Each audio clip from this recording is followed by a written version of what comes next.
Hello and welcome to yet again another podcast, Brody Moore's podcast, LeafX's podcast, whatever you want to call it. We're sitting here and talking for a while, and you guys seem to enjoy it. I'm enjoying it. I'm learning a lot about the people that we have on here, and I don't plan on stopping. A reminder, this is on Spotify, so you can, links will be below here on the YouTube video, and if you are on Spotify right now, head on over to YouTube to join the discussion because you can leave comments there. I read them. I see what's going on. I like the guest suggestions that you guys have below, and also just the feedback that you guys are learning and enjoying stuff is wonderful to see. I love all the positivity that's happening down there. If any negativity shows up, it better only be about me. Actually, I promote that. Go down there and talk crap about me because it helps the video in the algorithm because there's interaction on the video. But no more spieling on here. Let's get to today's guest. Where's my button for it? Here it is. Oh, who dat? New RLCS commentator Jennifer Pichette, aka Lemon Kiwi. What's up? What's up? Nice to see you again. Or the squad's back. The Canadians do it up again. I was so lonely for so long. I got you. Okay, well, now here's the thing. So for some reason, I always find it in any friend group, like international friend group I get involved in, Canadians tend to be the butt of the joke. Have you found that as well? Or maybe it's just me. Maybe it's Leaf is the butt of the joke. Every time I say anything like bad, they're like, aren't Canadians supposed to be nice? Right. It's like always the number one thing I hear. It's not as much about like the accent or, you know, a boot or a. It's always like the politeness. Okay. So they're surprised by the savagery sometimes. Yeah. That I'm not always nice. Sorry if I'm like lagging. The Discord likes to dip into the yellow, but yeah. But also the cold. Maybe sometimes they'll make fun of the weather, but hey, yeah, you know, I don't mind. I think it's because we can handle it. We're toughened. That's for sure. I mean, yeah, especially growing up on the internet, you get toughened. That's for sure. So I want to. Here's the thing. First off, I want to say it's super awesome to have you join in the RLCS. Most of the people watching this are going to be RLCS people, but it's super awesome. How was the first cast for you? Good. It was really nerve-wracking because I did the game. Yeah, like no big deal, but kind of the highest viewership show I've ever done. Like I've done this for a long time, but the viewership is always like the intimidating part, and you try not to look at it. Yeah. But I was extra nervous because I did the Gamers 8 qualifier the week before with everybody, and that was like my first exposure to casting RLCS type teams or that level of play. And everyone always tells you like CRL to RLCS is different, or tier 2 to tier 1, whatever is different. I knew that, but no one told me how different it was going to be. Also, you're casting 1v1s because it was like the crew battles formats, which is a whole different beast. Because in CRL, I was doing play-by-play, and everyone's scoring all the time because everyone sucks at defense. Not, you know, there's a lot more put goals. It bluntly, there's a lot more goals. So it's easy to just play-by-play and hype and just, you don't really have to break things down too much or just get into the nitty-gritty of why something isn't working. It's easy to say why something is working or why a team is scoring a lot versus, okay, there's this stalemate. And I felt like in RLCS, or at least the Gamers 8 qualifier, there was so many like low scoring, nothing happening in terms of games, and it was hard for me to figure out how do I fill that time, because CRL, you don't have to fill time, it's a lot of scoring. So it was already a different style of play-by-play, which I was getting used to, didn't feel like I did well at all. And then I went to RLCS like, oh boy, now this is like the real thing. And I thought I did well. Here's the thing. I don't think if you didn't do well, they would have put you there in the first place. So give yourself a little more credit on how well you did before. Yeah, like I was comfortable and happy in CRL. Like when you know the teams, you're around people of your skill level, you're in the zone and you've been there a while. The confidence is like a huge part of casting, right? And it's all about sounding confident. Like you could just say a complete lie and sounding confident just makes it sound legit. And that's my whole career. Right. No, actually that's T-Bait's whole career, really, but and I love interacting with teammates, and I think that's why they maybe I got noticed was that I just gelled really well with everybody at CRL, and a lot of them are RLCS talent, and they're all good friends of mine. And then going to the RLCS, I'm exposed to like new talent, like Turtle is someone I'm casting with this week, which I've never didn't do CRL, and Johnny I don't feel like did CRL. No, Johnny didn't. I don't think Johnny's ever done CRL. No. And like you and like amongst others, so it was like different talent, different teams, way bigger audience, higher stakes. Fridays lower stakes. I'm only on Fridays, which is just so cool that Psyonix are like, let's slowly integrate you instead of just throwing you in the fire. Fridays are a good day to do that because it's super casual. Like we're just hanging out. Like my mic's hot the whole time, right? Like you could just call out and be like if there's like a blowout, like 7-0 or something, well then you're playing for the Brazil. But say it's like 10-0 or something, you could just be like, yo, Leaf, what's going on with these other, like it's super chill, right? Like you don't have to. And so I think it definitely helps. But jumping into something like that is always going to be nerve-wracking. I still get nerves when I if it's been a while too, or if it's a new production team that you're working with, because you don't know their workflow, how like especially with what we have now with Johan. Johan's incredible. I think Johan's one of the greatest producers I've ever seen on an esports show ever. And but that there's that give and take between the production and talent that some shows don't have, and you're like, am I gonna have that? What can I do here? How are they gonna cover my mistakes? Because we always try to cover their mistakes back and forth. So it's nerve-wracking. Like I understand that even with RLCS. Coming back after a break, I get nervous too, but I thought you handled it well, and you crushed it. So I know the pre-show, you probably noticed, but I was like, I don't know when to jump in, and like there's different, and you brought up production, and that's so true that there's so many different production environments. It's not the same like cookie cutter, like you're live and you're not live. Like Gamers 8, you had to like jump in to different channels. There was an A and a B stream, and like a European production company versus like, for example, in Valorant, when I work that, we have like a dot system. So if you have a desk, if you want to talk, you write a dot, and everything is very, very structured in terms of I'm going to talk about this, and that.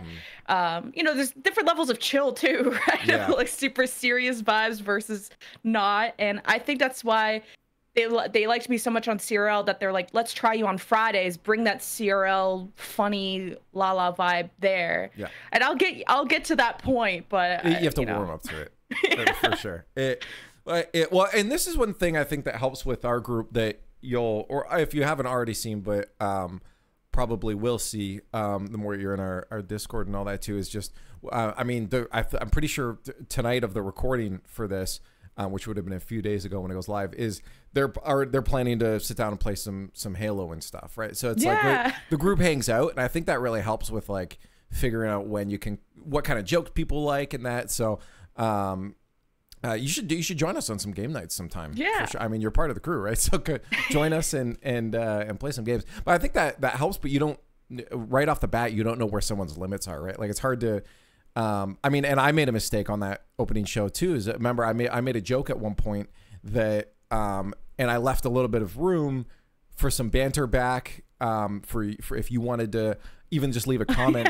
And I shouldn't have, because I should have known it's going to be a little nerve-wracking at the beginning. I shouldn't put you on the spot, but that's that learning that we do. But it does take some time to get to that point, right? Yeah, and that's what I really liked about Rocket League in general. Like I've been in a different esports and different talent environments, and I've spoke about this before of just complementing the Rocket League ecosystem. Like right out the gates. There's a little bit of gatekeeping in every esport of just when new talent come in, the existing talent are a little bit wary of that person, or just, they judge them a little bit more and whatever that is. And I kind of met that originally.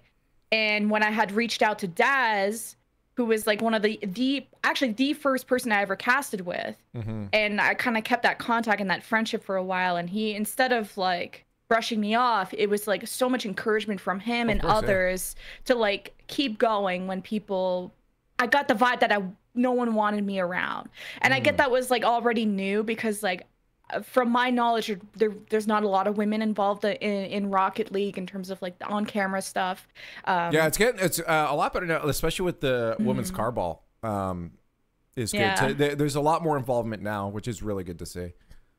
Yeah, so so there was encouragement from people wanting me to be involved and stuff. And that's not something I've really seen. You're kind of on your own in esports a lot of the time. And right off the bat, the fact that Rocket League people were just so welcoming was awesome.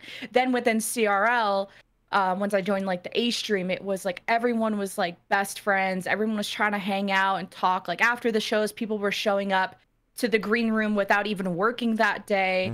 And everyone was like so chill, and like the green room was talking about like fun things. It wasn't, sometimes like green rooms, you're just like talking like smack. Can I swear on this? I don't know. You can swear as fucking much as you want. I was like, you know, people are always just like talking shit, and they're like, I've been around so many toxic like talent environments that when I got to Rocket League, it was so cool to just see everyone actually likes each other. Everyone actually cares about each other. It's not just work relationships, it's like actual friendships. And the fact that you all are even organizing a time that you're gonna go to someone's house and have like a little staycation or whatever that is so cool, because I've been wanting to do that with other talents and other friends, but you know, everyone's so busy, and sometimes people only care about work and nothing else outside of it.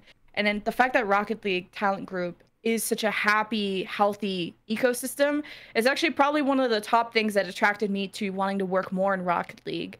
Is that I don't want casting to just be a job. I want it to be something I enjoy going to every day. And the people that you're with is like a huge thing.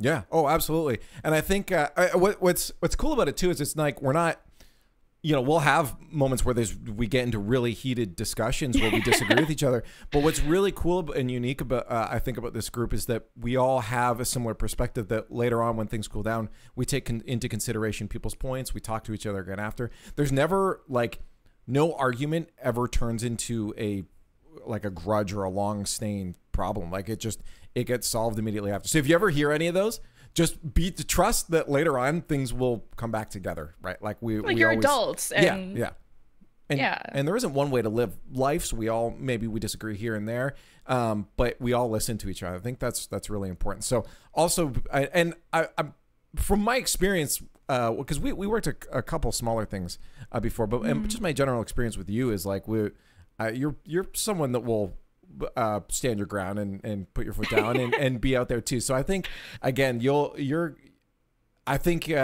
handle yourself well if those discussions come up, which is awesome. That's why I think you fit into the group really well. Yeah, and they care. Overall. And like the stuff at least the stuff I noticed that they were arguing about was like format stuff. Like whether it's like T-Bates and one other person are arguing whether like how many teams should you have at this tournament. It was like format related arguments, which I thought was so endearing and funny.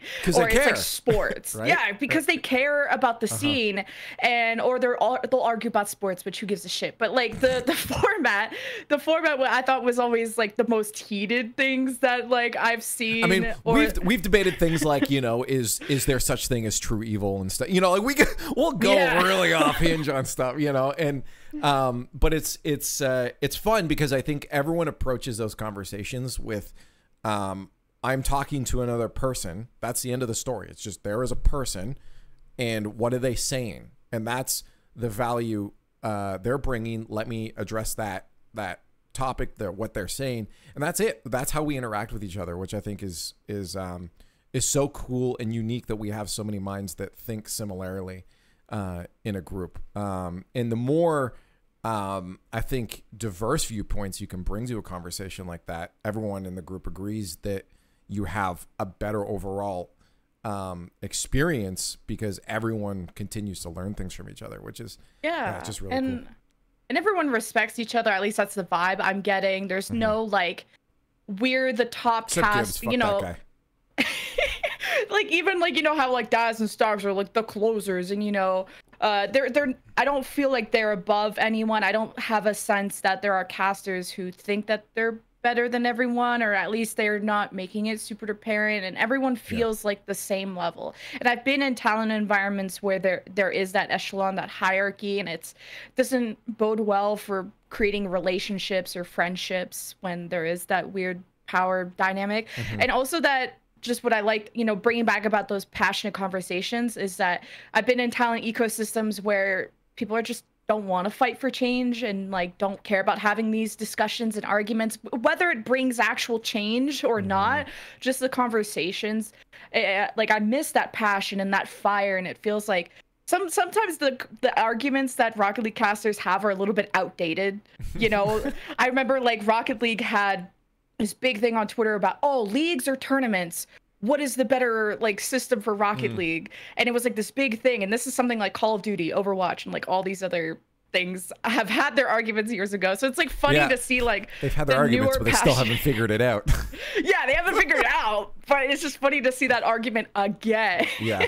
Well, again, I came from Smash too, so I feel that because I've seen. I mean, you look back to like OGs like Golden Boy and them back in like early 2000s. I guarantee you they've had these discussions 20 times before we've even had them, right? So yeah, every scene's kind of got to figure out what, because every esport works differently. Yeah, that's you know, true. and I had more to talk about the other stuff, but I want to talk about this, your experience just in esports in general, because like across the board, you're pretty busy. I mean, like so for people that might not know, and like maybe for Rocket League, this is their first time really getting an experience with you, is like, what's your journey? Because Overwatch obviously is a big one for you right now, but leading up to that, like we're TLDR of kind of like your run through esports and to this point. Yeah, it's kind of interesting. I guess a few years into college, which was I was probably around 20, and I'm 30 right now, so it's about a decade ago, I got into Call of Duty because I originally was a player and I wanted to do the whole competing thing, not like become a pro thing, but just competing. And then there were some like female leagues that came out who were looking for women to cast. And that's how I kind of got my first exposure to just trying it out. It was like this volunteer thing. And I kind of did it on the side. I was doing like a biomed bachelor. Yeah, right. Especially back then.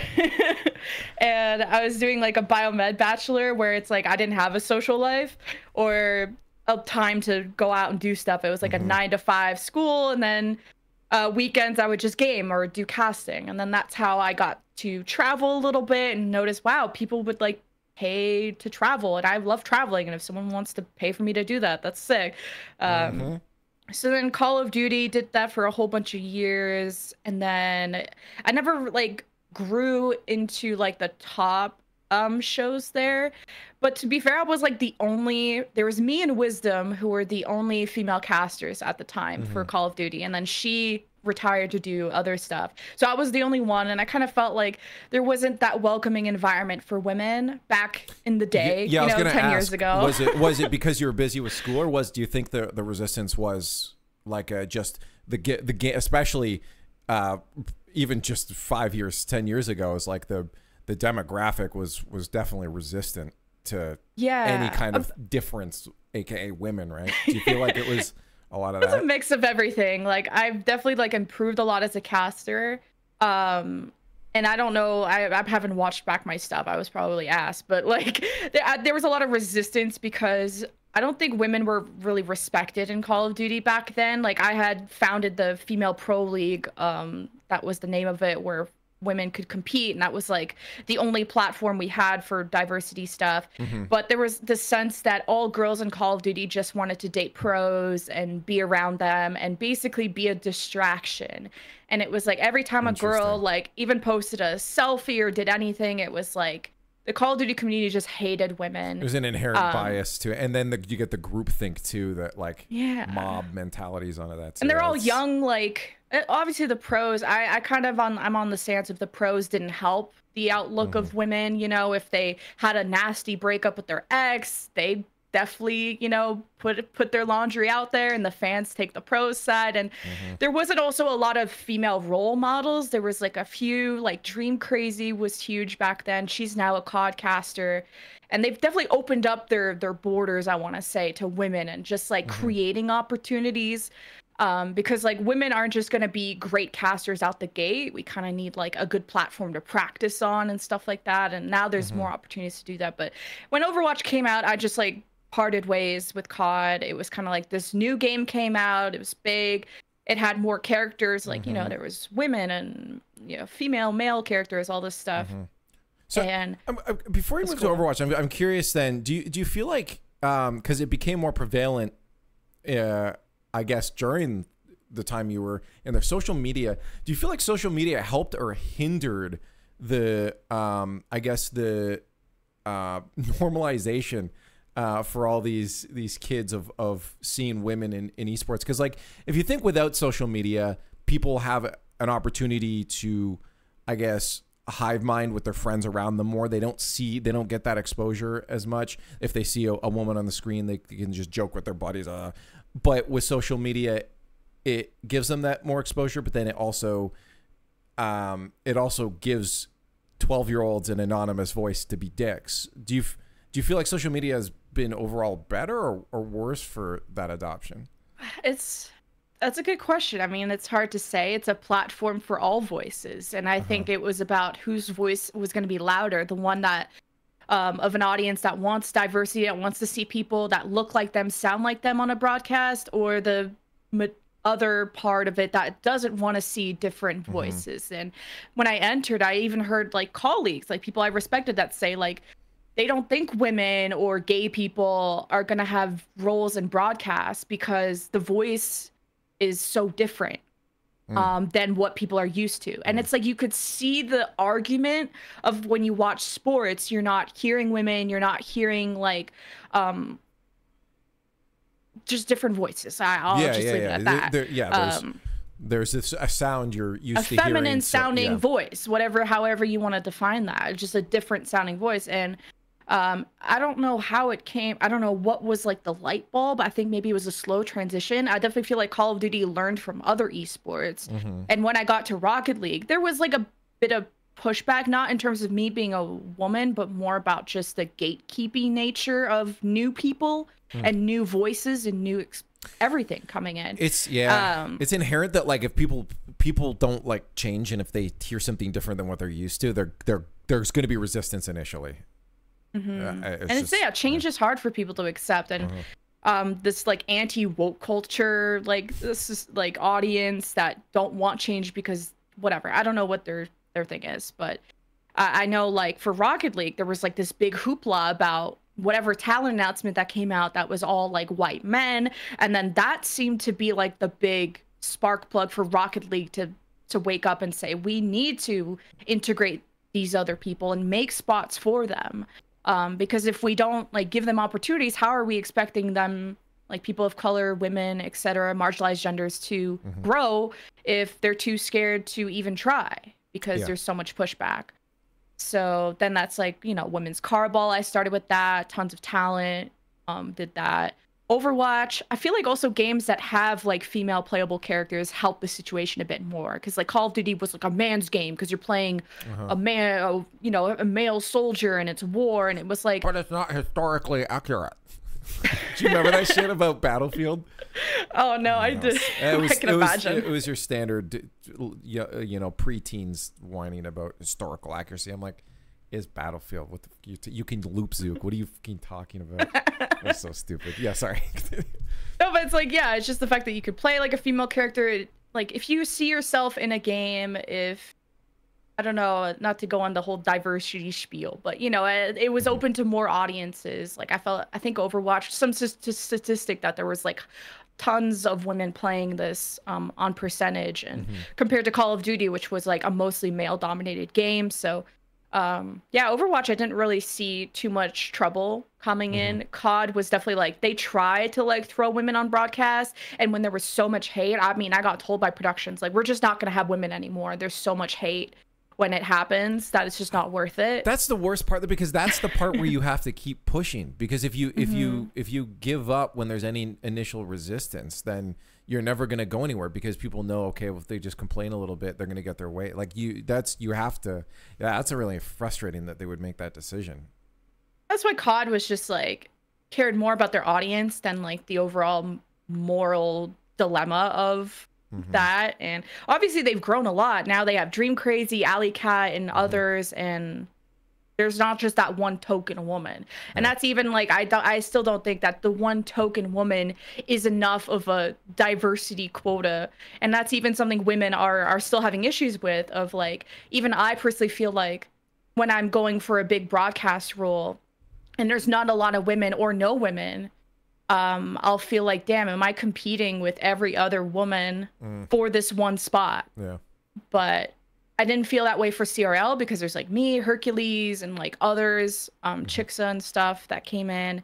And yeah, I don't feel that way in Rocket League, but I feel like that for the majority of esports.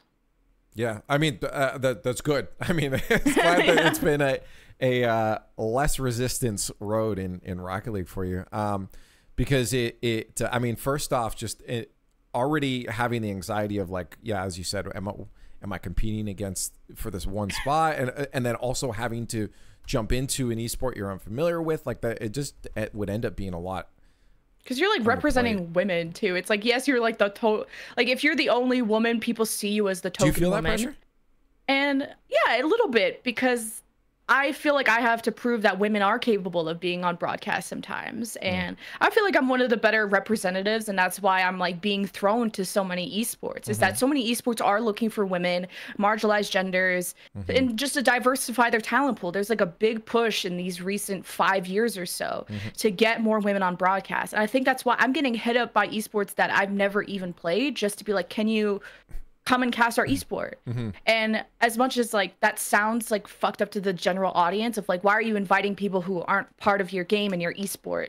But it's like they're just like creating that opportunity and that platform to invite people who otherwise, like for example, like Valorant, it's like you think like, oh, it's a super toxic environment, I wouldn't want to go cast Valorant. Maybe there's like a fear of women or marginalized genders to go to Valorant, for example, because of maybe the toxicity they get in their games. But then Valorant opens up their doors and says, we'd actually love if you came and tried out.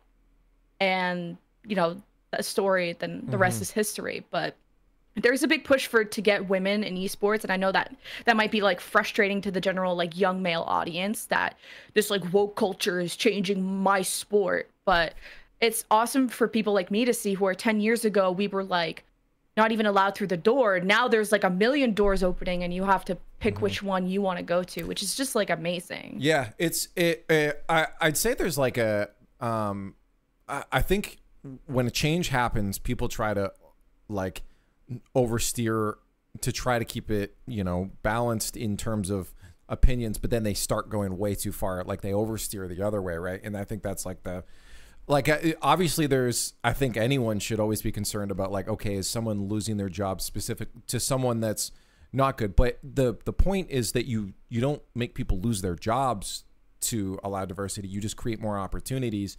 And the other problem is that until you give people those opportunities, like again, you show women that women can do this, then they don't maybe think that they can or should, or they might not try towards it, right? You have to have that initial step of show everyone, hey, here's someone like you that can do this, you can do it too. If you don't do that, then of course you're going to have a smaller population attempting to do that thing in the first place, right? So there has to be those openings. So finding that balance of making sure you're not, you know, just taking things away from people, but instead giving more people those platforms to stand on, I think is absolutely necessary to you're just generating like a more healthy, diverse talent pool. For example, like I wouldn't have gone into broadcast if I didn't see Frostgren in League of Legends, and how much like she was outspoken and very intelligent and held her own. She wasn't this like accessory. And I always thought in my head, like when I watch sports, like women just look like accessories to broadcast. They're never like the loudest voice. They're never the most prominent face on broadcast. You know, maybe I don't watch enough sports where maybe now it's different, or maybe I'm not watching the right stuff. But so then when I saw her and how prominent and how loud and how whatever she was, I was like, I want to be that.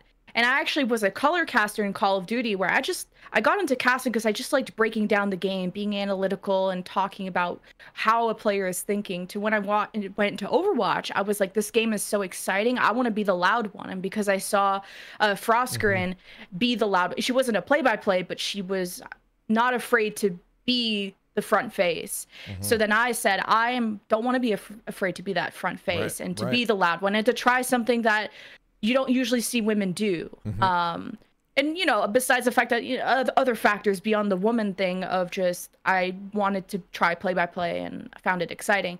And then today, like years later, I have women or people hit me up and say that I'm that person for them. And that's what I mean about generating that talent pool. You just have someone there that says you can do it, and then all these other people follow, and then those people follow other people, and it's like you have this train of talent now that comes in because you just created a spot, an opening for that one person. Right. Again, and now you don't have, for instance, in this case, and this applies to any field, any industry, but for esports, you get less and less of a male-dominated scene because more women are saying, oh, I can do this. Like, it's not, they don't even think about it, right? Like, it doesn't get to the point of like, I'm inspired. It just becomes a natural thing of, yeah, I like doing this, I'm going to do it, of course. And that's the hopes that you get to, but you don't get there unless you start that train. As you said, you have to have those inspirational people, line. Right? Yeah, you have to start with that to get to the point where it's like, well, yeah, you don't even. And that's what I kind of to full circle it back to the RL team, at least in my opinion, as a white dude, is like I feel like this group generally just looks at people as like, yeah, of course you belong here. You're good. Yeah. Right. In general, I think that's why it becomes very welcoming. As everyone, if you're there, everyone believes you should be there. Back to your not competitive with each other. Oh, I'm better than them. Is we all think everyone belongs to be there, and everyone that gets. And there's a sense of security too. Like maybe it depends on like the job and like how the talent system is structured, because I think it is a lot on the publisher, you know, the people in charge of when, you know, you pay people appropriately and you whatever salary them, you make them happy, that they're going to be happy amongst each other too. Because I think the number one thing that would cause competition is, you know, limited opportunities, limited spots, very like a varying hierarchy of these are our A team, B team, C team casters. That creates strife between everyone. And else, yeah, and just the fact that creates competition, especially the varying amounts of pay. And if you create any sense of insecurity, talent are not going to want to group up together to fight for change when they don't even know if their own place is secure. Why would you drop down from your high horse to help the little guy when you don't even know if your horse has 4 legs type of situation? Which again is so interesting about this group we have, because I feel like they would drop down from the higher cell. Like people continue, we talk so much. I don't know, it's such a unique experience, but you're right, usually it would come to that where it's the dog eat dog. We see that again in like CSGO and stuff, where it's just it's dog eat dog because of that structure in that scenario. So the fact that it's been this structure for the way it is in Rocket League definitely helps like so foster supportive. That culture. Yeah, and not gatekeepy at all, because sometimes when even just the nature of, you know, Rocket League has seen some talent shifts of changing talent, whatever it is. And even through that and me coming in, no one is seeing me as a threat, whether it's the talent. I don't think it's like a skill thing. I think it's just the fact that people are just so welcoming in Rocket League. Like when I got RLCS, pretty much every talent, I mean, you guys have a big list of people, but like almost everyone, even people I didn't know, like messaged me saying congrats, even when I didn't think it got leaked. It didn't get leaked, but the talent manager then told the other casters, and then I got all these welcome messages. And when I had when I got some hate online, then I had casters message me and be like, don't worry about it. We got you. We're defending you. And if you need anything, if you're having issues with this, let us know. And usually I don't even get a pat on the back, like from anyone. And the fact that even talent managers in Rocket League are like, after CRL stuff or after RLCS, they messaged me and they said, hey, you did an amazing job. And I'm like, the fuck? Where was this? Like, I've never had this before. And this is such like a weird, is this what like a healthy esport ecosystem is like? It's actually mind-blowing. I know it's so normal to you, but it's so abnormal to me, who has been around so many esports that don't have this. Yeah Again, my experience is, and again, is also going to be different inherently, right? But my experience was with Smash Brothers before, and that was just TOing small time, right? Like, this is in terms of professional, like top level professional esports, Rocket League is really my only experience with it, right? Which is why I was asking you kind of the journey you've been through, because so back to Overwatch, let's drop back there. So you out of COD, there's your first step into Overwatch, and that's been pretty cool. Because didn't you help in patch notes at one point? Yeah. Or like so in fixing tanks I was not into Overwatch originally. I thought it was goofy because I came from Call of Duty. I'm not a big fan of Overwatch. So okay. Well, maybe like we'll relate on some notes, but like I came from COD where it was like, you know, war and soldiers and like a realistic, not realistic game type of thing. Boots like on the ground, you know. It's, yeah. And you come to Overwatch where it's like there's a monkey, there's a, you know, a rat with a bomb, and you know, all these like goofy cartoon. It was like a cartoony style, and I was like, I don't know if I'm gonna like this. I really like my shooter games. Like I really like FPS games because I've been doing COD for so long. And then I got told like, hey, play Soldier 76. He's basically Call of Duty. On that character, so I was like, oh cool. And I noticed that there's a character for everyone in that game. Whether you really liked hardcore FPS, you had that. If you were more a macro decision maker but didn't have the mechanics, you could play this set of characters. If you wanted to just throw people around, there were tanks that you could play. And I felt like there was so many different ways to play the game. That's why I liked it. Playing was fine. Watching is where the problem comes. There's so many particle why effects. I wanted to that's why I wanted to do play-by-play. I was like, there's so much going on, and I don't have enough time in my color segment to talk about it. So I was like, I want to talk about it as it happens and develop the story with the hype that it deserves. Because the hype buildup for Overwatch is so different too. Like when you play FPS like Call of Duty, Valorant, it's like nothing happens and then, oh, you get a shot. And it's like this crazy hype. There's no like build up to it. It's either you hit the shot or not. While as Overwatch, there's like a build up and it, like the tension builds. You can see ults coming builds. together. You can see like, you know, the plan happen, and you can like predict what's going to happen. And as play by play, you can just have this explosive moment that builds up to that. And I really like, that's always been my style, that build up tension into that release. And it was such a fun game to cast. And I mean, I still love it too. Well, how do you feel about Rocket League? Because I feel like Rocket League, if you're looking at the macro, you know, you have that build up from like a best of 7. You're not going to start as intensely, and then you explode by the end. If you go to game 7 overtime, like that's really intense. But still, even in those smaller moments, you can have some micro explosive moments of like the greatest triple flip reset double tap you've ever seen in your life in game 2, which, you know, is an explosive moment. So how do you feel then? Because I feel like it almost harkens back to Call of Duty then. Yeah, I feel I've been trying to transition that build up where like you know, when someone's like carrying the ball in the air and they're doing like moves with it, it's where flip resets, whatever. Like you can kind of build it up there, but I also started like using my Overwatch style of when there's a lot of passes, it'll be like this to this guy, to A, to B, to C, to end, and it's like this build up that I can like do. I felt like I was able to transition that, but then again, that's so much more difficult in RLCS where all of those passes don't generally happen, or it's like very far and few between. Or so defense is so good that it's just going to block it. You can see a pass coming, you're like, oh, but that's going to get saved. And so it's not like, do you build it up? Yeah. So yeah, that's like been my issue of like, there's less, not less passing, but it's less successful passing because of defense. Like the teams are that much better. So there's less to hype up and more things to break down. And you know, the saves are still like a point where you're like, oh my god, I can't believe he saved that. And I think my natural, like, because I'm so new to Rocket League and a lot of these, you know, cool stuff that's happening is so new to me, I get like excited over everything. I would get told, like when I started casting Rocket League, I got told that I was too excited. So then I dialed it back, and when I actually was doing Gamers 8, I was told I wasn't hype enough. But that was honestly because I was so confused and what to talk about when people weren't scoring. I was like, how do you create hype when it's a 0-0 game? I was still trying to figure that out. I mean, I think it's something that will come with just watching, and if you spend time playing it too, it's like you'll know the moments that. But if you haven't seen those moments, like we've been watching it, a lot of the rest of us watching it for 7 years now, right? So you've seen.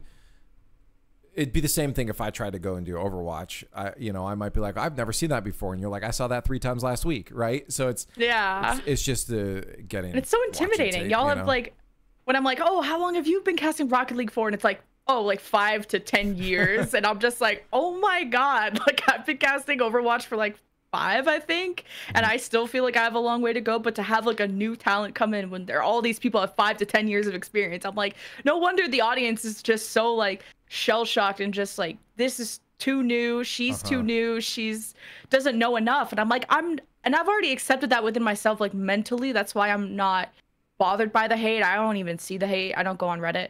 But if I were to get hate, I've kind of already accepted the fact that I am not going to be as good as someone who's been casting game for 5 years. That would be bad shit for me to think I can walk in and be the next Jorby.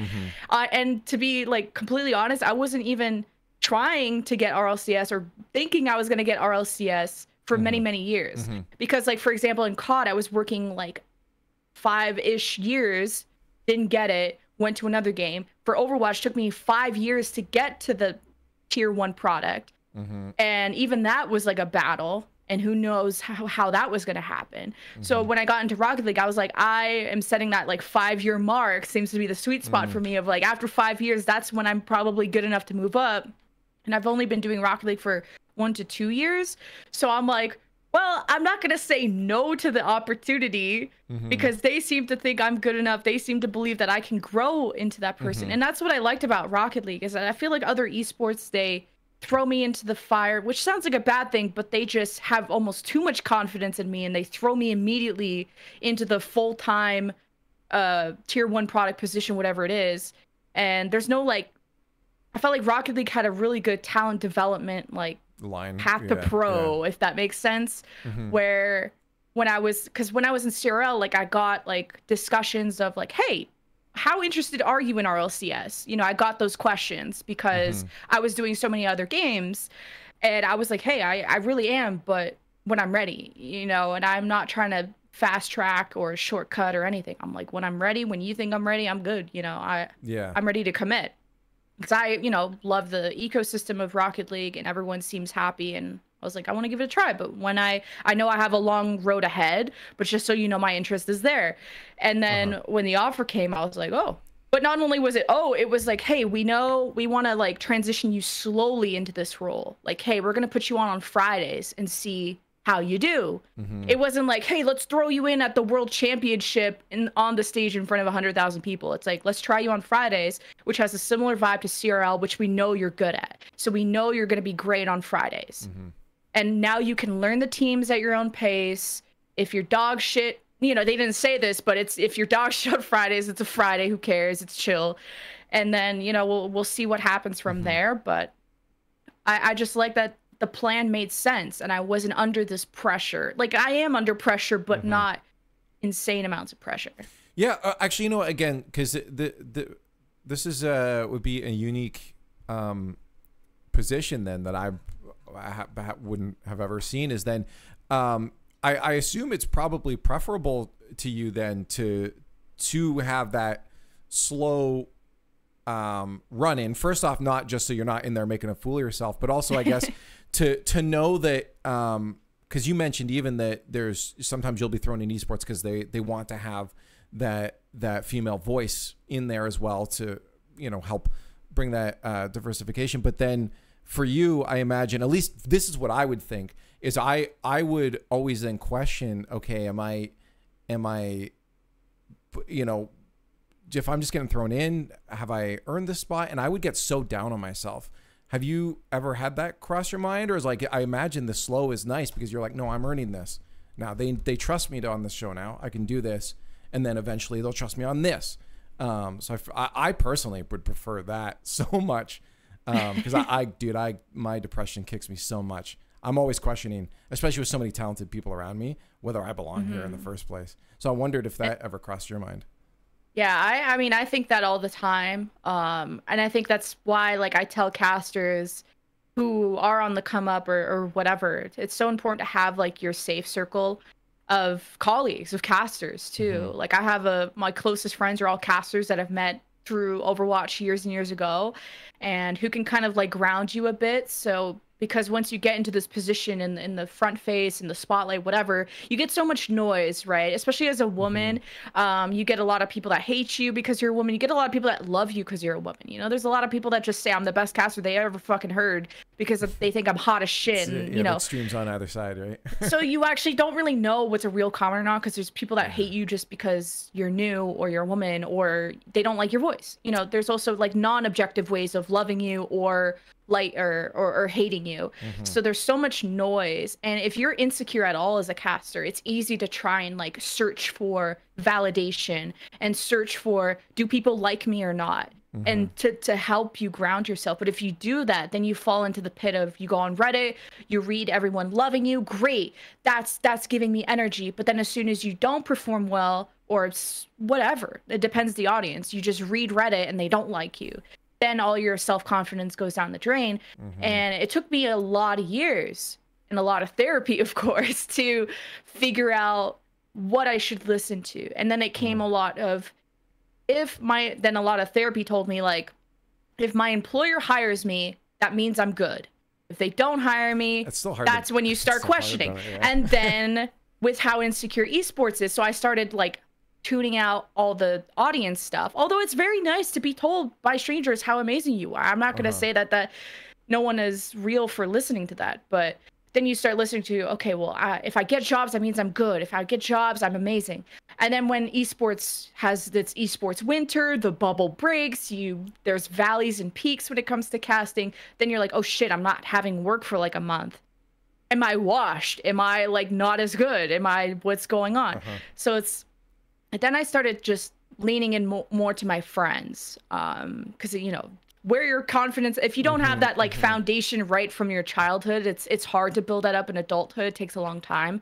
And so then I leaned on my friends, and that's great. But then in Rocket League, it was the encouragement of also colleagues, because, you know, friends can only carry you so far, but colleagues is what like is that firmament, that army, that those walls around you. Because I feel like in the caster job, the only people that can protect you are other casters. The only people that can vouch for you are other casters. And when shit hits the fan, the only leverage you have is sometimes the other casters. And for the Rocket League ones, you know, when I got hate, they messaged me. I didn't reach out to anyone. Everyone's messaging me saying I'm doing an amazing job, or like, I'm here for you through the hate. And I think when I questioned whether I should get RLCS, I had not only the RLCS casters reach out and be like, I'm so excited to work with you, when they hadn't, I've never even spoken to them. They were just so excited. I had my bubble caster friends who maybe like you could see it as I took the spot that they wanted, or maybe that's their dream job. And for those casters to still come to me and say, I'm so like proud of you, I'm so happy for you, like that's what I was like, holy shit, like this community is so sick. That's awesome. Like, and that's what made me think like, that's awesome. No, it is awesome. And I think this just shows just at the end of the day, we're all human. Is even with me, something I had to do was to be able to trust the word of colleagues, because again, especially with depression, is you second guess everything all the time. Is someone being truthful with the words they're telling me right now? Are they saying it because they're saying it, right? And it came to the point where I had to say, again, because I'm all the talent in the RLCS, and even bubble scene, there's so many talented people that imposter syndrome left, right, and center for me, right? I think so many people could do my job and better than me, and I genuinely believe this. And so when I had to, if someone said something nice from a colleague, I had to take that and say, okay, this is a genuine compliment, this is a real thing. And then also it helped me be able to talk to them and say, hey, is there anything what can I work on? What can I do better at? And that's something we were so good at helping each other with, is being able to build each other up if we felt that we needed it, and together we got better. And I think because we all respect each other and our skill and our ability to do our jobs, as someone gets better, everyone else gets better, because they're like, it's a friendly competitiveness. That I think Wavepunk said this. I want to be the one casting the grand finals, but if you're the one casting it, I'm proud of you and I think you deserve it, but I'm going to work harder next time to be the one casting the grand finals. And that competitiveness builds each other up over time, because we all know we deserve to be there, but we also want to be the best, and it cycles upwards for everyone. So it's cool. It's enriching when it's like it's all based off of hard work. Everyone's happy, everyone's helping each other. When you get beat at something, it's fine because you're like, that's my friend. Yeah. Not only is this someone who worked for this, deserves this, is talented, and will do an amazing job, but you know, they I forgot where I was going with that, but like they're your friend. Oh, sorry, they're your friend, and you're stoked for your friend at the end of the day, whether it's colleague or not. I'm excited to just be friends with everyone at RLCS. And I know and it's funny because I feel like we all have very different lives and age groups too, which is funny because I'm like seeing people with kids and stuff, and I don't have kids, and I'm like, I don't know how I would relate to you, but then everyone starts talking about sports and like games and like whatever. And I forget that at the end of the day, we all are just gamers and nerds who like the same game. Yeah. And that's what we can talk about. And you know, we're all in the same boat of, we don't know when our next paycheck, you know, not the next paycheck is coming, but we don't know what's going to happen in the future of esports. We're all in the same, in general, just the industry. Yeah. We're all in the same sinking ship. And I feel like sometimes people think we're all on separate life rafts, and some people have bigger holes than others, when really if we all just got into the same boat and helped patch shit up together, that it would be better. But it's hard to and I've tried this so many times in different games to unionize. Sounds like a weird word, but to band together, to fight for change. Yeah, like to unionize, to get higher rates, to not get taken advantage by, like companies that come in and don't have good stuff going on. And that's tough because people are so insecure in their jobs, and, you know, sometimes this is people's only income, and it's hard to band people together who would rather be solo on that life raft. Yeah. And if they sink, then they'll know they floated longer than others. But at the end, we're all sinking unless we get together. Yeah. And that's the tough part for me. It's interesting, too, because I feel like inherently being on camera generally tends to pull people. I mean, you have to have a little bit of an ego to work on camera, right? Like to want to be a part of a moment. You could have faking it anyway. Right? Yeah. There's something there that feels good about being a part of the moment, right? But what was really cool about, again, the start of RLCS is, I believe it was Golden Boy that said, because originally I think they wanted like, and I looked up to people like Puckett, but they wanted, I think originally like Puckets and stuff. Like they were just like, let's start our esport and get the brand names in here. But Golden Boy pushed and said there's people already doing this. There's already grassroots casters and TOs. Let's nourish that. And so we all sucked at the beginning, huge. Like we were not good commentators, right? And it built from there. But I think because of that, there was the esports started with a bit of humbleness to it that allowed everyone to work together. And because there's still so many OGs in the scene, that trickle down effect still sits there. We've been talking. This is the most niceness I've ever talked about these guys. We're gonna have to start talking shit soon. I know, right? But I get that frustration of like you work in an esport for a really long time and your spot gets taken by people from other esports coming in, and now I'm starting to become that person who's going to different esports and doesn't have as much experience as others. I know, they're taking my gerbs. But it's like once you get to a certain amount of experience level at casting, you realize that casting isn't about your mechanics, your technicals. It starts like when you start as casting, you think how good I am at casting. Like, do I sound like Uber or, you know, your whatever casters? If I sound like them mechanically, I'm going to be the best caster in the world. And as you grow up, you find out, okay, personality and brand ends up being more important than mechanics sometimes. And I think that's why your Brennan sideshows are starting to become more and more popular as caster duos. Not saying they're not mechanically amazing, because they are, but it's like the brand and personality ends up being very favorited by esports. And then I think they see like, so I've started to work not less on my mechanics, but just putting just as much work into brand, into how can I develop my comedic approach. I've started to watch more comedies. I started to write down more one-liners. I started to just care more about my relationship with my co-caster to make sure that we have good back and forth. And I don't think like new casters prior like think about that as much. And especially the ones that are like maybe stuck in that bubble tier 2 scene, they think I'm just so mechanically sound. Why am I not getting jobs?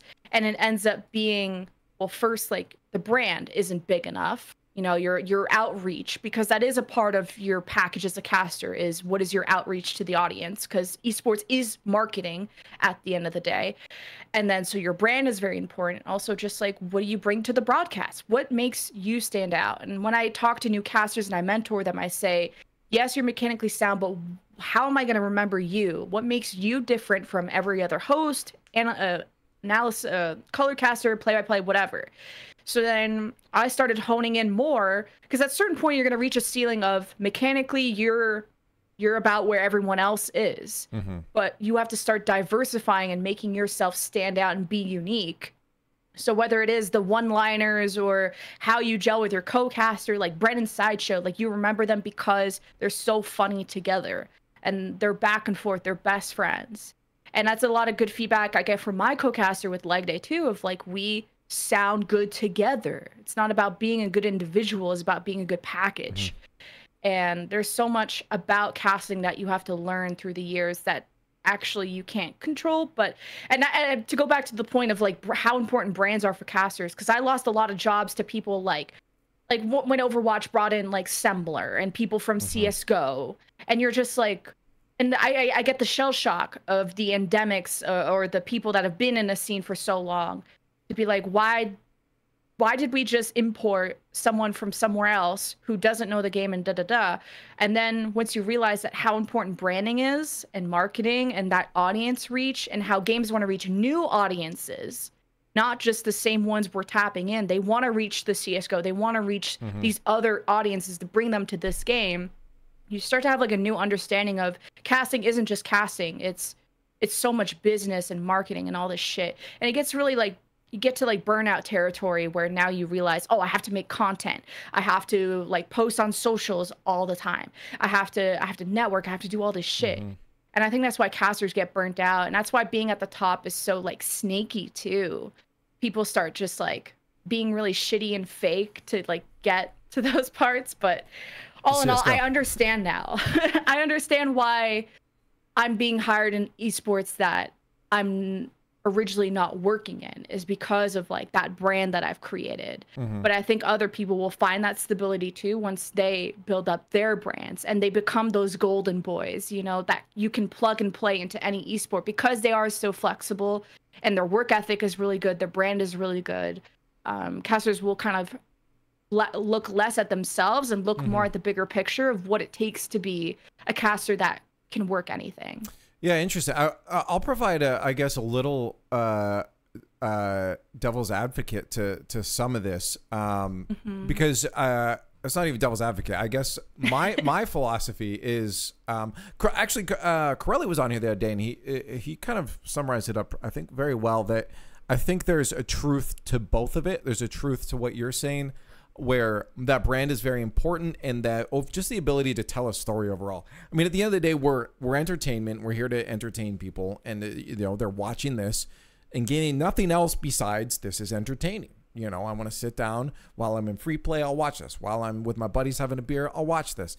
It's entertainment, and we have to be able to provide that entertainment. If you sit there and go all the way to the other extreme of just continually just droning about analytics the whole time, it's not going to be exciting, and that in itself is also a problem. So that balance is always important. So I do think that there is some level of importance to having and for your scenario here, you're just going to learn this over time, right? But your foundation of storytelling and casting is already so good that you can plug in, and then you'll learn the mechanics of the game or the scenarios that happen over and over again over time, right? So, but I think if you didn't learn those things as a caster, not you specifically, like just jumping to time and time, I could see the brand, like say you jumped from hosting's a difference. I was going to use Puckett. Hosting's a difference because hosting is a little more plug and play as long as you know the right questions to ask the analyst, right? But say you jump from Call of Duty to CSGO to Smash Bros to Rocket League to Quake, I could very easily, if you don't actually take effort to know about those esports, I could very well see a brand start to develop in the general esports scene of people saying, does this person know anything about anything they're doing? I could see the cracks start to come through. So I think there will always be an inherent level of you have to, at least once you're in something, learn stuff. So I think there's that. I think Pirelli hit it on point of that balance. I like that, because that's something I've been battling a lot too. Of just, would you rather be the master of one or a jack of all trades? And that's something I like. I think there's two different paths you can take as a caster, whether you want to stay in one, maybe two games, or if you want to try to do a whole bunch. And there are some branding risks to that, right? If I wanted to only stay in Overwatch, the only people who would give a shit about me are the whatever thousands of people in Overwatch. But when you do tweet about Overwatch, man, the numbers go crazy, right? But you're limited to that audience, and if you go to other esports, now people aren't seeing you as the Overwatch person to go to for Overwatch news or opinions. Right. But you have this wider audience that is like, this is a personality that I like to follow, and I care about them in general as a talent. So yeah, I lose my credibility as being like, and I don't lose credibility, and I still know a lot about Overwatch, even though I work other games. But to a general person, that question comes up of like, well, if they start tweeting about Rocket League, I don't give a shit about that. I'm going to unfollow them or, stuff like that. But if I could stay in one esport forever and just be happy and get the 6 figures, I don't make 6 figures, but if I could get 6 figures, work one job forever, be happy with my colleagues and never be worried about losing my job, I would do it. Because, like, why would you not want to be the master of one thing and be comfortable in one thing and not have to worry about learning all these other things? That's what I would. That's what I would love to do. But unfortunately, esports isn't in a state where casters should be comfortable working one game. And I'll admit that esports is looking shaky, and that's why I need to diversify my portfolio, because this is I've gone full-time casting, and I'm not worried where I'm going to be homeless. I have a science degree, I can go back to that. But in terms of remaining relevant in esports, it is important to diversify as a caster, and I've changed my opinion on that, but because I was forced to. Just the esports I work in, you just never know what's going to happen next, and I think it's better to have that safety. And I do agree that, like, devil's advocate, it is not going back to the whole importing casters from other games. I get that it's probably easier for them to learn the game than it is to grow a brand of 30,000-40,000 followers overnight, because that takes a long time to build a brand. But to learn a game to a level where you perform at a decent good level, and there is also a belief that you'll be able to transition some of your skills that you're so well known for in that other game to the game that you're bringing in. Like, you're not just completely new. The fundamentals are there. But I've run into the situation where those imported casters from other games came in and sucked. Like, they didn't know the game. They also didn't care. Sometimes you run into the situation where casters come in from other games for the bag. Targeting, right? Yeah. Like this wasn't like talking about your scenario specifically of having to, I've seen it before where, casters will get pulled a bunch of things and they don't put effort into really any of them. They're great they sound great, but they don't put the effort into the scene. Yeah, there's some like that fame thing that happens to some casters where, like, they get so comfortable with making the 6 figures and being loved by everyone that you stop feeling the need to put in effort, because you'll be loved no matter what. And I know some very popular casters that are, like, very mid mechanically, and I'm personally not a fan of, just based off of, like, their performance, but they are still hired on because of the brand. That's what keeps them relevant in the scene. So you see some casters get comfortable and chase the bag and not really care. And I see how that is annoying, because that's what annoyed me when I saw casters take my spot from other games, was that they came in and didn't care. Like, if you're going to take my spot, you better, like, put in 200%, give a shit, and at least learn quickly. And I feel like I'm trying to do that. I feel like I surpass people that obviously have way more years of experience than I do. but I'm putting in the hours. I'm doing weekly VOD reviews, and I'm doing everything to catch up. A lot of ways that I've been trying to bypass that whole learning curve is that I actually hire coaches. Nice. And I pay people money from the community to teach me things. I did that a lot in TFT, where it's quite literally a strategic chess game. And there are some games that you can only learn by playing. So I would hire people, you know, $60 whatever an hour to just break me down everything you know and hear all my questions. And it's actually a great way to fast track your knowledge if you have the money to spend.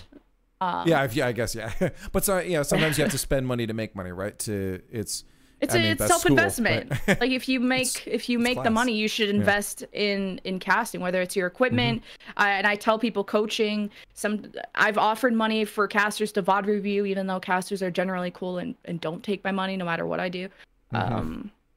But no, it's really good initiative. I mean, again, I don't think anyone, again, that's what I was saying. It was a general, this is a good discussion. I want to have it now. I think everyone knows your work ethic is good. Hence you being brought on, right? No one knows why people are excited to work with you is they know your work ethic is good. But it's really cool to hear that from you, because it's a unique perspective. I think a lot of people probably haven't thought of. I mean, even to the fact of getting coaching to kind of fast track that knowledge is basically like going to class for that esport, right? Is what it is. Yeah. So I got a master's degree, and a lot of that. Not a lot of it, but whenever it was, you know, organic chemistry, sometimes games feel like organic chemistry all over again, where I'm like, what the fuck is a flip reset? And I would have like Daz or somebody like, as much as I tried to YouTube, what is a flip reset? And what is a musty? What is a breezy? What the fuck are all these words? And, you know, you could see, okay, I get it. It's 4 wheels on the ball. Like, 1 + 1 = 2. But to be able to recognize that in the moment, like I would have to, you know, Daz and like whoever else casters that VOD reviewed with me to like go into a VOD and like show me and talk it through to me. Sometimes the best way to learn is from someone else. At least that's my opinion. You know, people learn in different ways, but I found coaching to be really amazing, especially in those strategic games. Well, I mean, again, I think what's good is if you have a resource, like, again, asking another caster in a scene that they care deeply about, you're going to get good answers because they want to talk about it, right? So it's really good, I mean, they have the experience. I mean, why not ask for it? I mean, if I were to jump to another casting another esport that I didn't know offhand, Wave will be an expert on this. He's done so many different games at this point with the Twitch Rivals. But I'm going to ask him. I'm going to say, what should I, you know, this is what if I'm just watching a game right now, these are the things I would probably talk about because that's where I'm focused. Is that the right thing to be talking about? Or what is the philosophy? What should I be watching? You know, for instance, bringing it to Rocket League or something. It's like, should I be watching the shooter? Should I be watching second man, third man? Should I be watching the defender? Should I be watching boost numbers? What should I be looking at this point in this scenario? And that's something that if you have people around you to get the experience from, get it. So that honestly, that coaching level was an angle I don't think I've actually thought of before. I'll ask people stuff, but going to the coaching level is a cool bring it's up. Like Metafy is like, I'm not even sponsored, but I go on Metafy all the time because pro players will have Metafys who, you know, that's how they make their side cash. Yep. Whether it's like I've talked to Overwatch League coaches to kind of break down a meta that I don't understand. Like, what are the cool, like you said, like what are the cooldowns I should watch, and what is the important thing in a fight? What is the win condition? Right, because there's some things that you will just never understand in an esport, in a game. Like, unless you're a pro. There's just so many, like, if you really want to get into the tiny little nuances, it's best to ask, it's easier to ask a pro, because as much as people say, oh, just play the game and you'll know, for me to go to, you know, 0 to Grandmaster, or to go to, you know, whatever, Challenger in League or whatever, it's going to take me a million years. But to just straight up ask a pro, what are your fundamentals? What do you know? What about this and that? What should I look for? And for, you know, a price, I can, you know, shorten my study time to a lot less. Now, Rocket League is a little bit different because it's not just like, this is what to, I haven't really gotten coaching in a way of like getting a pro player to tell me, okay, how do you score? It's a little bit harder to break down Rocket League than okay, well, how do you score against Team Liquid or whatever. It's different. While as TFT, it can be like, how do you build this board? How do you transition from this to this? Overwatch, what cooldowns do I look for?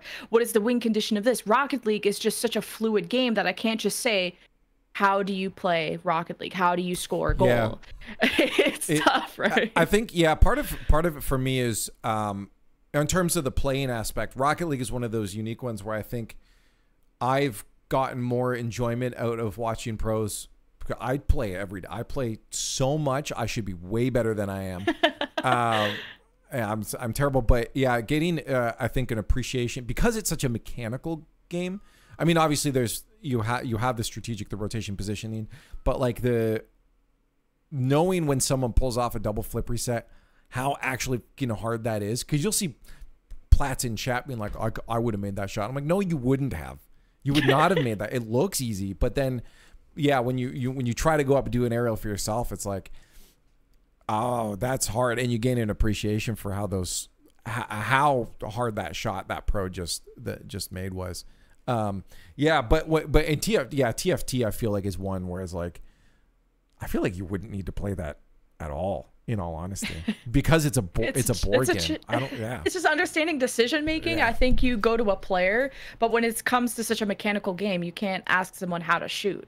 I go to coaches for like that decision making, the strategy part of things. But since Rocket League is so like mechanical first, that it really comes down to just like playing. And also just for me as a play-by-play, my job is more to recognize what is a flip reset, breezy, musty, fucking bump, whatever, and just using the right terminology, because that was like my biggest hurdle, is that I know how to build hype, I know how to storytell, I know how when an offense is stuck in their own half and they got no boost, it's very clear to me. But the technical stuff is something that has always held me back and that I am learning from, and as much coaching as I can get of like, here is what a flip reset looks like. It takes time and experience to be able to see that in the 0.1 second that it happens. Because even though I'm like, okay, I think the car got the flip reset, but maybe it didn't. Or I think he's going for a redirect here. No, it was actually a bump. And it's like that 1 second where I'm like, I think he's going for a redirect. No, he was actually trying to bump the play. It's like, to recognize that in the moment. It's so hard, because if you do start going this way, it's because it's so fast to transition back. Rocket League's unique in that aspect. And every time I ask those questions, it's like, hey, it's just every time I ask a Rocket League question, it's an experience thing. It's an experience thing, and it's an infuriating answer, but it's so true, right? Because I'm like, how, yeah. I mean, there's stuff like, oh, how do I tell when a team is boost starved? Like, it sounds like a really stupid question, but it's something I want to be able to recognize better and to build up that narrative. And it was like, okay, yeah, look at the boost bars. And this is, if you get a 100 here, then this person can go and do a play. But these people with no boost, they got to do this. And it's like, okay, there's some things that people can explain to me that I should be able to recognize in the moment. But a lot of this like quick 1 second reaction of, I don't have time to look at a play and say, okay, this was a bump, a redirect, a fucking whatever thing, or double tap, whatever. It's I have to see it as it happens. And that's the part that's difficult. It's not the fact that I don't know what it is, because when I VOD review it, I'm like, oh, fuck, that's a bump, not a redirect, or whatever. But it's seeing it in the moment. And all I get told is, hey, that's an experience thing. And I respect it. I'm like, damn, okay, that's why I'm doing Fridays. And that's why I'll be stuck doing Fridays for a while until I get a handle of this. Yeah, no, but again, I think... I think it's good. The foundation, again, already on day one, killing it. So just to give some compliments to make you feel good about already. You've been. I think everyone, again, already knew you're gonna kill it in this. It's just watching experience, and we all know that's gonna come, right? It all. As I said, you're miles ahead of where we started at the beginning already. Really? And you're kind of, oh, dude, we were so trash. It was so bad. Dude, like, if you ever want to feel good about yourself, go and watch me and Lawler casting the grand finals of season 2. It's so bad. We were on like 3 hours of sleep a night because it was in Europe, right? So it's like, it was our first grand finals ever. Our throats are dying. Someone's bringing us tea with honey in it every 5 minutes. Our throats are gone. are when you get tired, sometimes you start to jumble your words together. We've also been casting. They were long days too. We were casting all day. It comes out like I cooks are gone up left, like it was just nonsense. it was nonsense. That sounds so funny, right? And now over time I've learned how to handle, if I know I'm having one of those days, slow it down, be deliberate, make bigger mouth movements, because it's it's going to help my mouth stay loose and enunciate those words. I've learned those things over time, but I didn't know how to do that then. It was bad. So I did that too, because on that first Friday, I noticed that in my VOD review is that I took so many pauses in between my sentences because I just really wanted to make sure that I was saying the right thing. Because it wasn't about my fundamentals or like my mechanics as a caster. It was the fact that I was just saying the fucking wrong word for the wrong thing. So I just like took a lot of pauses, which sounds horrible in the caster's head of whenever you stop talking for a second. It feels like a million years. Yeah. But it sounded more normal in the cast, but I did take a lot more pauses just to make sure that I was following the play well. And like with more experience, I can just like not have that. But that's just going to be kind of like my style until I can read things as they happen in that 1 second. But I felt like it was an okay way, instead of jumping up my words and then saying the wrong thing and then stuttering, because then that's how my inexperience and just nervousness shows. So if I took more deliberate, confident pauses, even though I'm thinking and freaking out in my fucking head about, oh my god, what just happened, that was awkward, it sounds more confident when I just take a second to make sure I say the right thing. I gotta do that a lot. I say way too much. I have to take more pauses. I need people to if you hear me having a day particularly bad where I'm saying it, call me out, please, because I don't even take note of that. Yeah. I just feel like it's part of normal speech. Yeah, now I'm gonna take note. I would say it way too much, so I need to pull that out. So okay, call me out on that shit. Yeah, that's enough about that. I'm excited to be working on Fridays. I think it's gonna be really fun. Yeah. I think between you and Spaceman, there's going to be some really fun casts, that's for sure. But that's enough about that. I want to, again, have this to learn a little bit more about the people. So I won't keep you too much longer here. But I want to find out just more about you as a gamer. What's your trend? Like, obviously casting is like, I play a lot of Rocket League, sure, but that's not the only game I play. What are your go-tos? Or do you have mainstays? Or are you always jumping around to different games? What's your on your leisure time? I did grow up a lot on like FPS games, so that's always cool. But when I don't want to sweat, because I'm very competitive and I can get very annoyed when I'm losing all the time. So I had to step away from some competitive games sometimes. I really like those like survivor type of games. Okay. Whether it's like your RimWorld, your Stranded, Alien Horizon, or what's that horror game that came out? I have to. I mean, there's a few of those. Like, so are you saying Survivor as in like Green Hells? Oh, Sons of the Forest. Oh, Sons of the Forest. Okay, I see. Yeah, so you like build your little camp and you survive. Like, I like those survival type of games where you can play with other people too, and it's cozy. You build your own thing. You have control over everything. It's nice. Valheim is my zen game. Valheim. If I am having a few bad mental days or something, actually New World did it for me recently, because it's just the music and the ambience.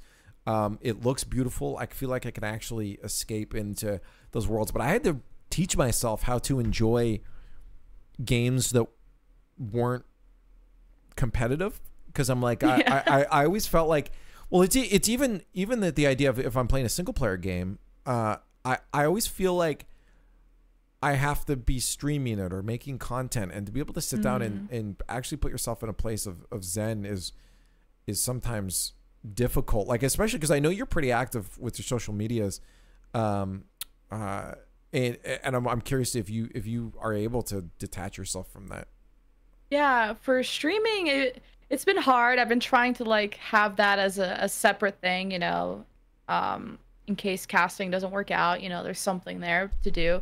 And I just decided to do variety. I tried to like just do the one game streamer thing, just because the viewership is always better when you can do the one game. You're the master of that one game and everyone knows you for that one game, and it's better for viewership. But I just realized that like one, it sucks to play the same game every fucking day. Yeah. Like, it's just, I don't think, you know, shout out to people who can love a game every single day and play it for 4 to 8 hours, you know, whatever, they get stream sniped, hacked on, whatever, and still do it. I tried and I can't do it. As soon as I got partnership, I went to variety. I was like, not about that. Yeah. But I think I've been liking that playing new games, you can also put it on your taxes, which is nice.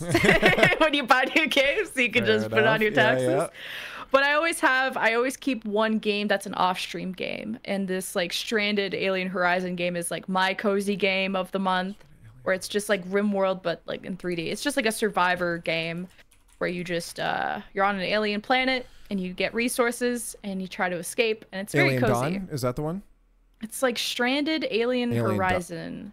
I see Stranded Alien Dawn. Alien Dawn. Yeah, that one. Sorry. Yeah, no, that one. Yeah, one cozy game for off stream. Yeah, again, I just I always freak myself out about doing stuff that's not content. I mean, I'm actually more curious for my own benefit of maybe learning something from here. Is you mentioned, you know, obviously for me when I tweet something Rocket League, my Twitter that gets a lot of likes, a lot of impressions, because most of my audience is Rocket League. And I've started my YouTube channel that does strictly Star Citizen content, completely different game under the same name and brand. And I always worry that if people come from YouTube over to my Twitter, that they're going to be confused and vice versa. And I feel like I screwed up on that. Have you found any way to like make people expect, like, what were some of the hurdles in making people expect a variety of content from you across your social media? Because I feel like those platforms, they're stuck where they are for me. Yeah, I feel like I've struggled a lot with this too, of like, how much should I tweet about Overwatch, Valorant, Rocket League, now that I do so many games? Because before when I only did Overwatch, I was able to just bitch about Overwatch. Everyone knew that if I put a bunch of exclamation points, it was because of some crazy play that happened in Overwatch League, and everyone's knows about that. But now that I've done other games, I'm like, oh shit, what is my audience now? Because obviously I had that influx of Rocket League people coming in, and I'm like, shit, like if I tweet about Overwatch, am I gonna like lose people, like get unfollows because Rocket League doesn't want to see that? If I tweet about Rocket League, is Overwatch people gonna think because I got some comments of like, did you abandon Overwatch and like all this shit. And then I kind of took like a page out of like Golden Boy's book of, not that he told me anything, but I kind of just observed that people are like, want to be like a personality account, you know, where it's like my opinions in general, like this is my life, this is my Twitter for my life.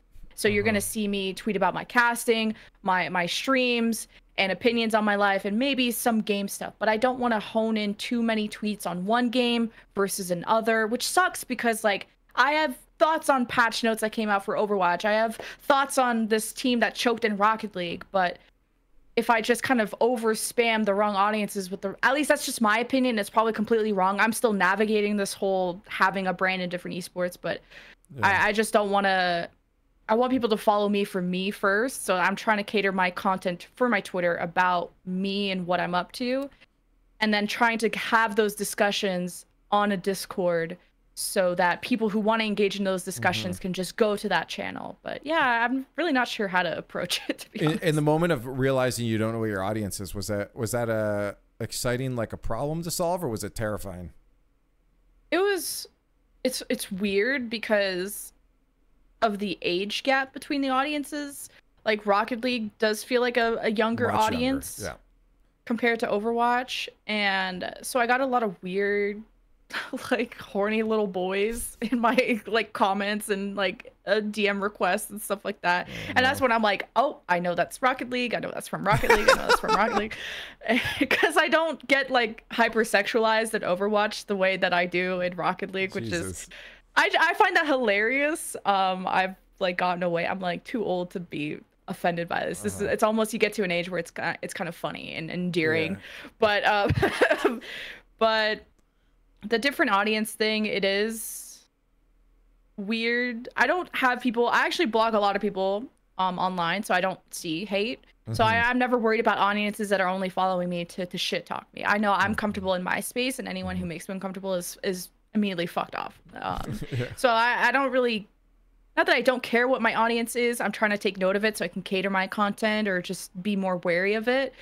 But it is interesting to have that. Maybe I haven't actually thought about, now that I have a younger audience, if I should like adjust my attitude a little bit. I don't. But that's my thing. Is like I apologize to everyone out there that has notifications turned on for, because does it notify people when you reply to stuff? I don't know. Because I get involved in Twitter threads completely irrelevant to anything all the time.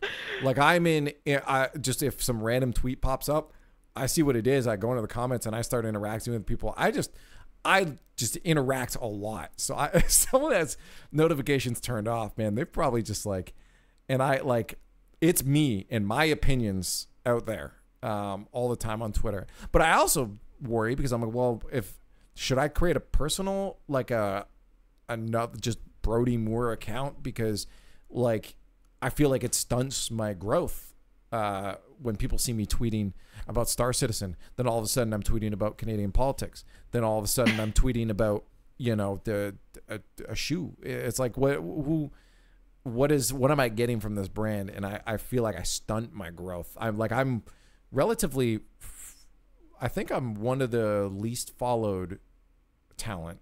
And I feel like that. Oh, really? Yeah, I feel, well, it's because I don't, again, my every other tweet isn't about Rocket League. When Rocket League events are happening, or if roster moves happen, like important things happen, I comment on it, right? But I'm not tweeting about Rocket League every single day. Granted, after Twitter Blue went in and I didn't subscribe to it, my impressions have been up somehow. Oh. So I'll take it. You were verified before, right? Like, no, legit? I wasn't. I never applied for it. Oh. I didn't, you know, I think I've mentioned this before on the podcast, but I didn't like the idea that my voice would appear more important in conversation, because I'm involved in so many conversations, as I mentioned.